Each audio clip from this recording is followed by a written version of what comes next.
It is Friday, and we are working for Crusoe. Sam Park and John Ramey with you on Friday, December 8th, 2023. On this beautiful Friday, we will talk about the November jobs report and also the consumer inflation report from the University of Michigan. Job growth strong, unemployment declining, and consumers bullish about inflation receding. UN Climate Change Conference COP28 enters week 2 in Dubai. That one is fraught with real or imagined concerns that it's really just a fossil fuel conference and retreat. And then finally, we will look at the history of Israeli settlement in the West Bank and how that fits into the context of the current war with Hamas. Sam Park, let us begin with jobs report. Non-farm jobs added in the month of November to the United States labor force, 199,000. Unemployment rate down from 3.9% to 3.7%. There is a note from the Egg Brains that because strikes like the auto strike ended, right, kind of like taking your hand off a garden hose, right, the job growth may be slightly inflated. And yes, but that's certainly true, but that means that job losses were slightly inflated by the strike, the UAW walking off the lines, right? Now, right. But that is an illustration of how they count jobs, right? For instance, it's true, I think it's 3,000 or so UAW members that walked off the lines.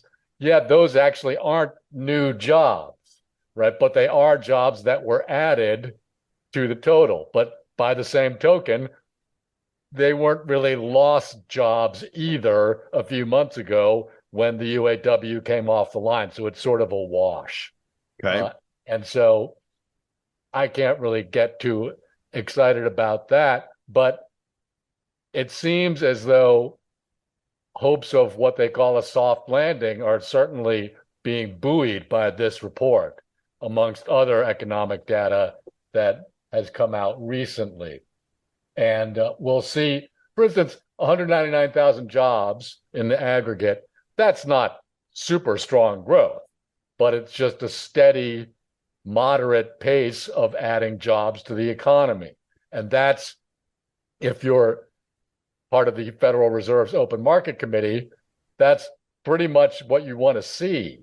So I think they can be of good cheer, we might say. 'Tis the season. Yes. But we'll find out more about that next week because the Open Market Committee will meet next Wednesday to announce their decision on how these factors will affect interest rate policy going forward. So stay tuned. We'll get back to this next week. It doesn't seem like something to me anyway that we need to go into great detail about right now, unless, John, there's something about it that you find remarkable and would like to discuss.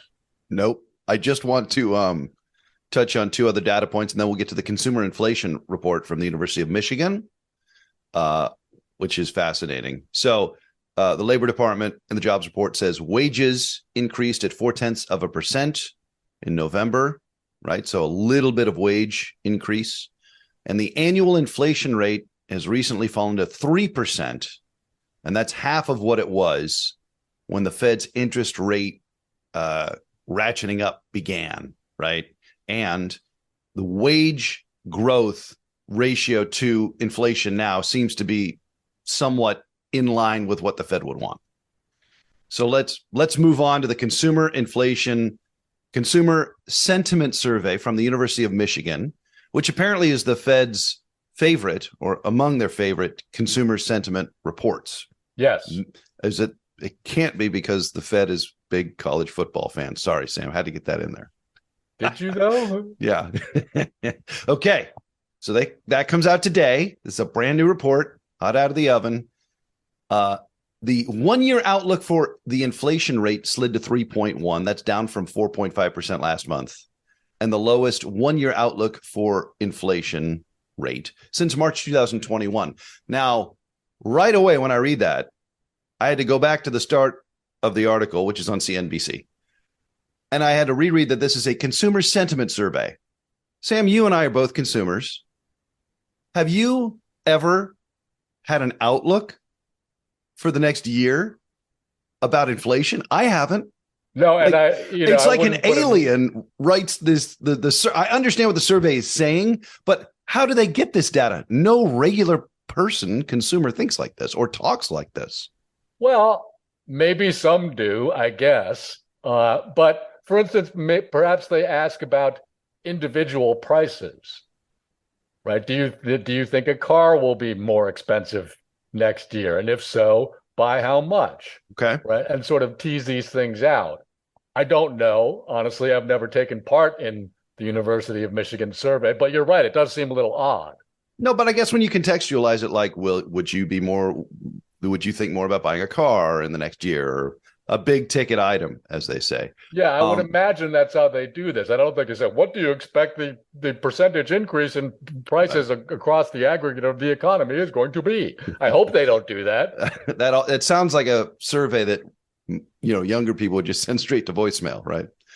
Now this is interesting. So again, the Michigan inflation survey is consumer sentiment.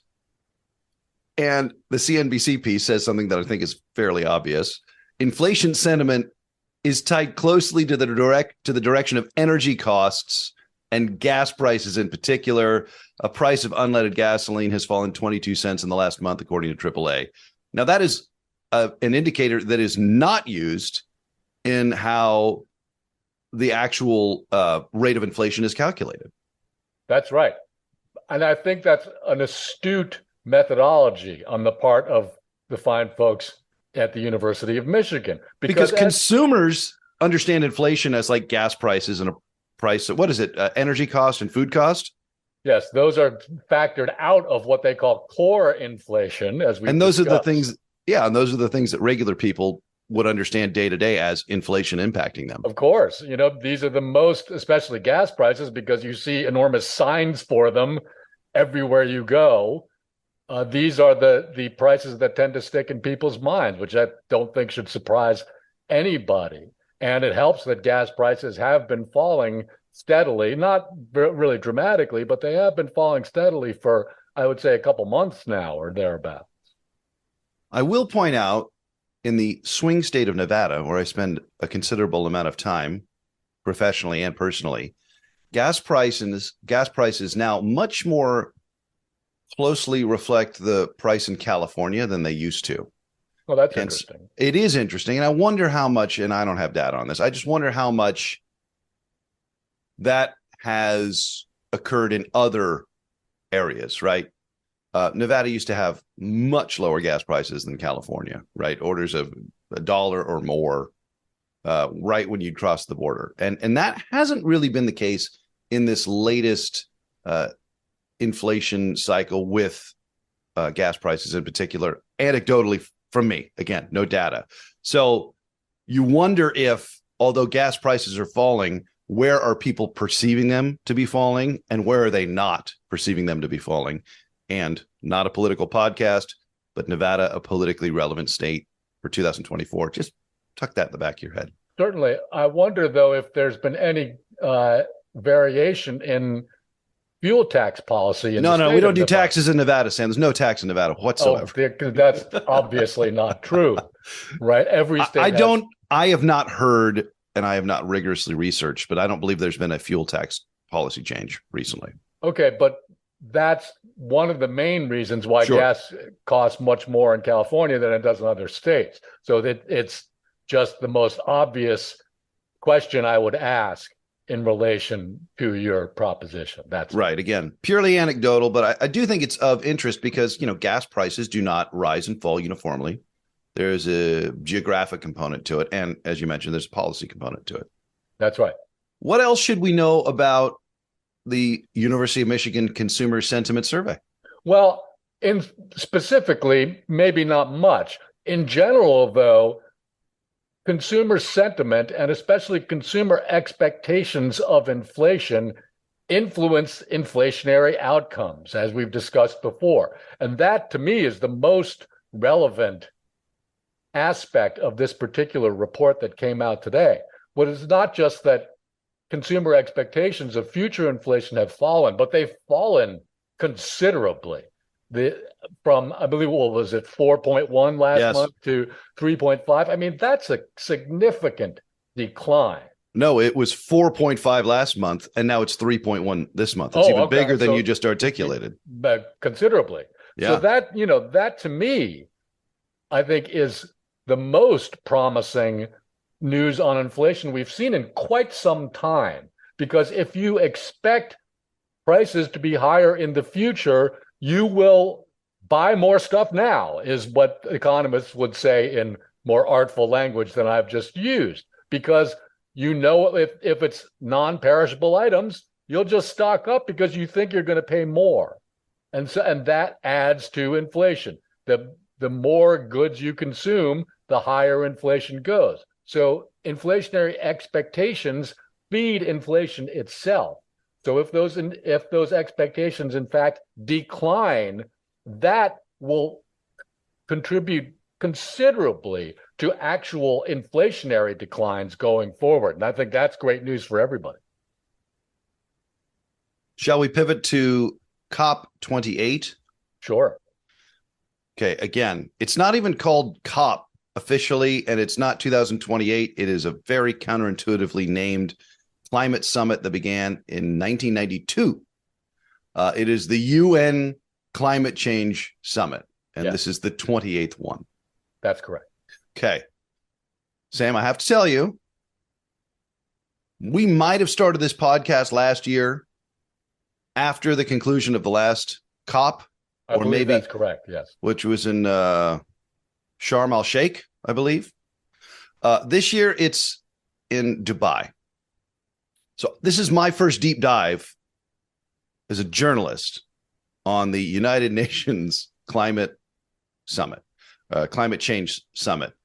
It is very, very, very difficult to find reporting, or at least challenging to find reporting about what they're actually doing, because the majority of the reporting is this is a giant fossil fuel executive retreat and lobbyist hangout.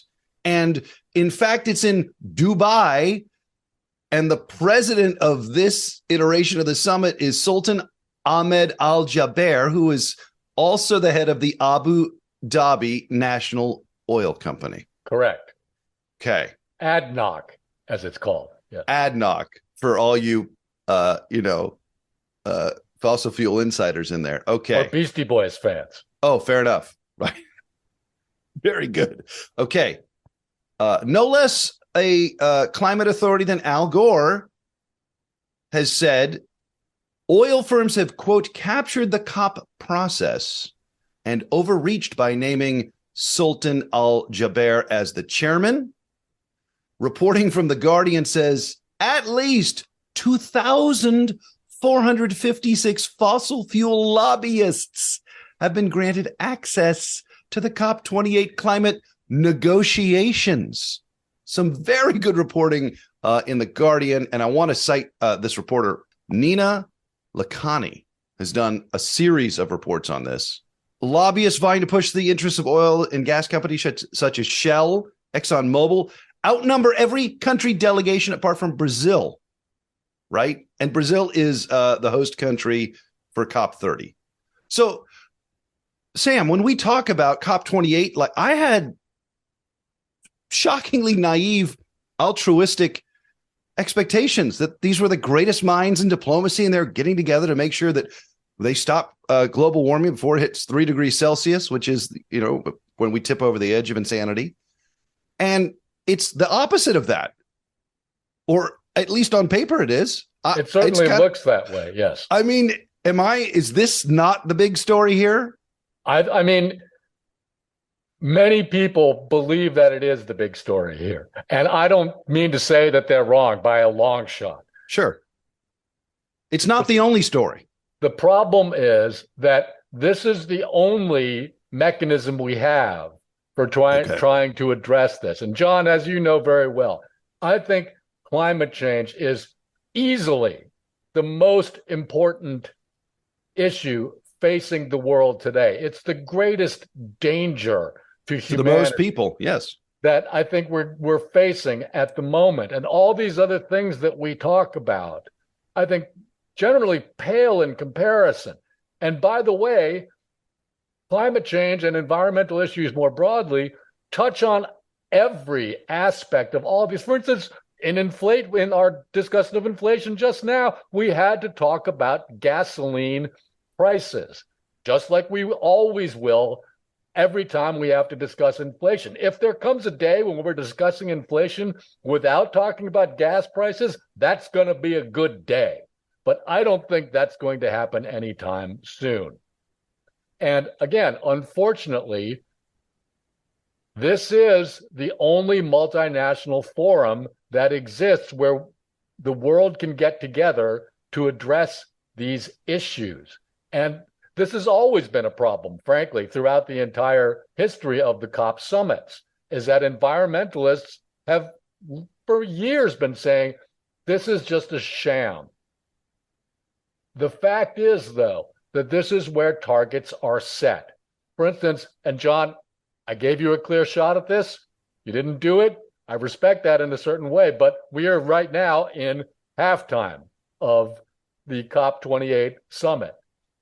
They took It's 2 weeks. Yeah, they took yesterday off, just so that people could there was no concert, unfortunately, but they seem to be hung up right now about whether the summit ending statement should call for phasing out fossil fuel use or phasing down fossil fuel use. I have a relevant quote from the president of COP28, the head of the Abu Dhabi National Oil Company, Sultan Ahmed Al Jaber.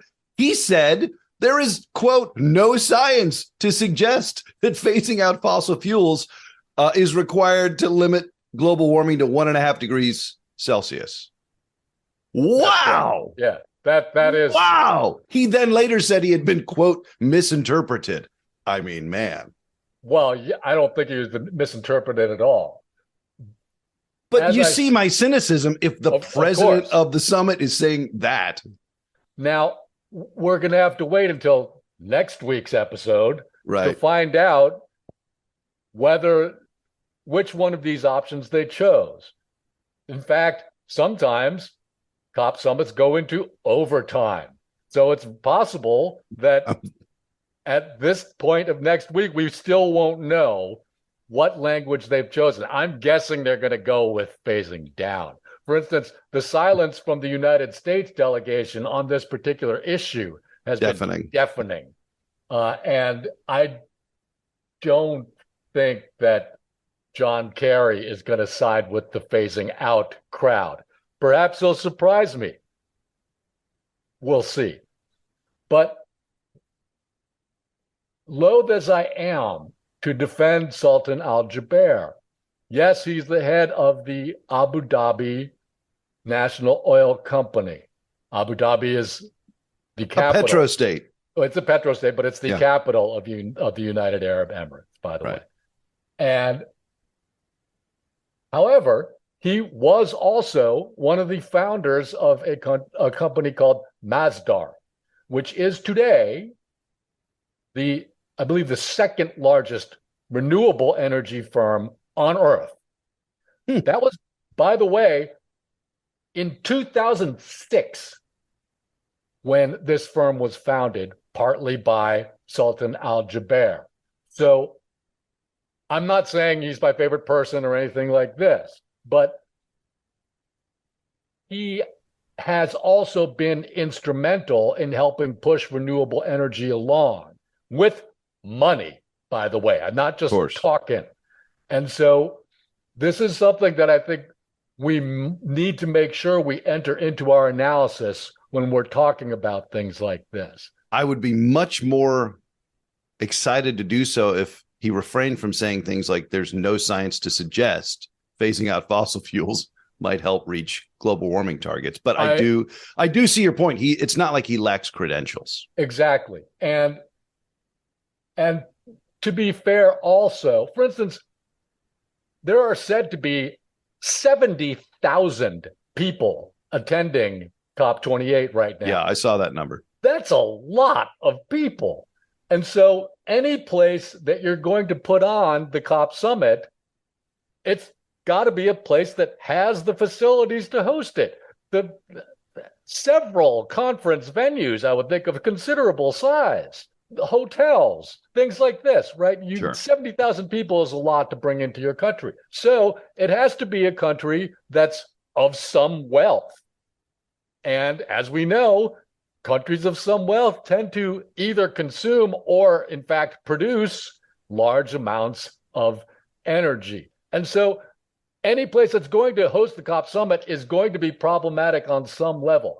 Having said that, however, the United Arab Emirates, it's kind of a bad look. That's all, right? I mean, there must have been some other place. That it just seems kind of outlandish, frankly. The environmental editor of the Times of London, Sunday Times, said that the COP has been held in petrostates before. It was in Qatar 11 years ago. It was even in a Polish coal mining town 5 years ago. But this is the first time it's been chaired by the head of a state oil and gas company. So. Yes, and there's been accusations flying around that ADNOC is using the summit as a forum for making future petrochemical deals. And Sultan Al-Jaber strenuously denied this, of course. Now, and I think it's farcical. Well, yes, and I think he's being a bit too cute, frankly, right? Because I mean, why do you go to an international summit if you don't think you're going to make deals? Right? You might not even make them there, and I think that's really the kind of cutting it too fine process that Mr. Al-Jaber is engaging in right now. Maybe the deal won't be made today or even by the end of next week. Maybe you meet some people and you can get something going, right? There could be deals signed that were started now and won't actually be signed until next month, next year even, right? So again, this is going to be a problem every time there's one of these summits. And it seems like it's especially urgent problem, partly because there's been so many catastrophic climate events this year. I think that is another factor that enters into this analysis, is that everybody can see it every day. And like I say, it touches everything. And so the urgency of the issue is greater today, or perceived to be greater today, to an extent that this assignment of the Emirates as the venue for this year's COP summit just feels a little bit inappropriate. But on a broader level, the whole sort of international architecture in which this takes place, there's an assumption that incumbents have to play a role in addressing this problem, because without them, it won't be solved. And that's kind of hard cheese to eat, but I think it's probably true. And it's distasteful. But if we can't get petroleum companies and petroleum producing countries to agree to these things, then what hope is there to actually solve the problem? Again, people don't like to hear things like this, but I think that it's something that we at least need to think about. It might be an overstated case. I'm willing to entertain that idea, but it's not one that I think we can dismiss. One more note of cynicism. Lest you think it's just the oil producers who are getting in on the COP action. Again, Nina Lakhani from The Guardian also has reported that COP28 organizers granted attendance to at least 475 lobbyists working on carbon capture and storage and other unproven technologies that climate scientists say won't really help. So, both sides, right? Sure. Yeah. I mean, yeah, they are sort of burning the candle at both ends. Sure. And everybody wants to be a first mover in this market. I mean, I know you tried to melt my cynicism with the wonderful sporting analogies, metaphors. But yeah, everybody wants to be the first mover in the green breakthrough, right? And it's not because they love the ecosystem. Well, the thing is, and relating to what I was just talking about a minute ago, there needs to be some sort of incentives, right? If you can't allow people to make money off this, then, let's flip that around. If you do allow people to make money off it, it will be solved faster. Done. Right. And again, I don't think we can afford to dismiss that attitude. I agree with you. Carbon capture and storage, I think, is a sham. Right? It's not me saying that. It's the experts and the no. I understand. Right. And I mean, trees are good at that, but there's been no other technology developed besides a rainforest that seems to be very good at it. I think there is one CCS facility operating in the world today, but it's incredibly different. And by the way, it consumes a lot of energy to run it. Right. So you hope that's hydropower, but it might not be. No, it might not be. Okay. Yeah. The goal they're looking for is a target of under 3 degrees centigrade. And former French Prime Minister and COP21 President Laurent Fabius says they're off track for the 1.5 degrees of warming target as agreed in the Paris Agreement. And he said that they're going to we will hit 3 degrees Celsius centigrade if we don't act now. And that's going to be very bad. Yeah. And I mean, that's another huge problem with the COP summits is that they set all these targets, which are never met. It's interesting. I haven't heard a lot during this summit about sort of reparations, right? The monies to be paid by the nations that have burned all the carbon to the ones that are going to be the victims of this. That seems to have been sort of shunted to the side. But again, we've still got a week to go. So we'll see what happens next week. We wanted to talk about Israeli settlement in the West Bank and how that fits into the Hamas war currently. There is no way we could do this in one episode, let alone one segment, honestly, let alone a series of podcasts. You could have a career in scholarship on the subject. Many people do. The 6-Day War of 1967 resulted in Israel taking control of the West Bank, and Transjordan ceased to be Transjordan because it did not trans the Jordan River anymore. So the East Bank is the state of Jordan, and the West Bank is now generally regarded by the international community as an occupied territory. Yes. As is Gaza, by the way. Right. So Gaza in the south, down by Egypt, also an occupied territory. So I was just trying to get the numbers on this, Sam, and it's layer upon layer upon layer. There are 3 million people in the West Bank. The majority, like 70+%, are Palestinians. If you include East Jerusalem, which is a city, and then the settlements of Israelis into the West Bank, it's like more than 800,000 Israelis. And expanding all the time. Right. Now, you can cherry pick dips in growth of settlement, but it's like inflation. It's not stopped. It's just slowed down how much it's expanding. That's right. Falling inflation doesn't mean falling prices. In 1967, counsel for the Prime Minister of Israel told the Prime Minister, this is probably illegal, settling this territory. And that was ignored. Yes. There was somebody on the inside of the Israeli government that said this is against international law. It's a manifest destiny. I know you prefer that I don't use American analogies, right? Because our history is very different. But that's the first thing I think of when I try to understand, because I've never been there, what this is. Now, as you point out, this is on a much more compacted scale, right? Nothing the size of Kansas is involved here, let alone the American West. But you have a population of millions, and you have a settler or a colonial population, and you have the competing narratives. As you say, we're not going to be able to come anywhere near fully addressing this issue today or perhaps in our lifetimes.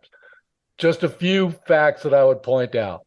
One is that even before October 7th, this was the deadliest year for Palestinians in the West Bank in recorded history. And the violence that was perpetrated against them was mainly done at the hands of extremist settlers. Not law enforcement or Israeli military. This is rogue, vigilante, rednecks, for lack of a better term. These settlers have backing inside the Israeli government. High-level ministers such as Bezalel Smotrich and Itamar Ben-Gvir back them to the hilt.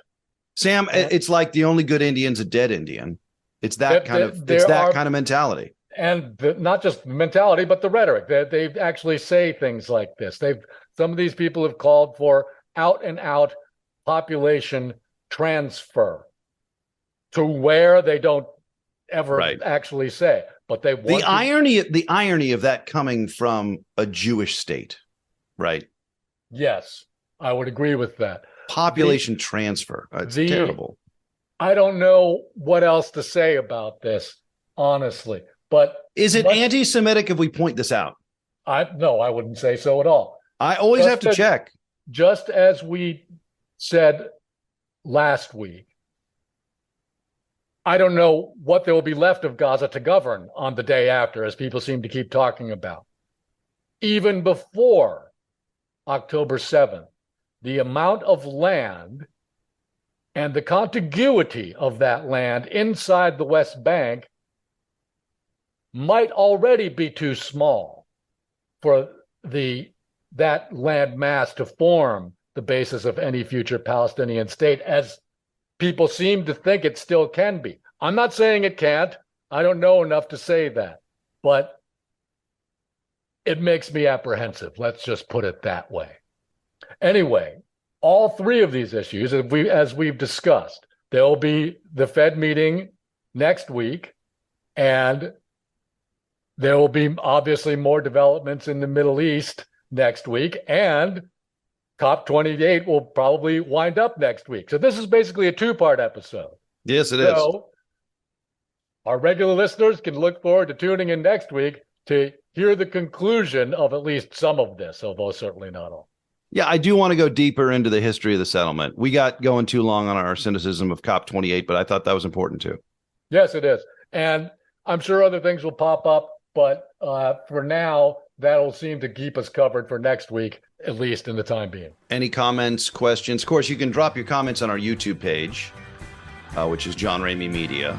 You can also send an email if you want to have any suggestions, any questions, whatever, johnrameymedia@gmail.com. He is Sam Park.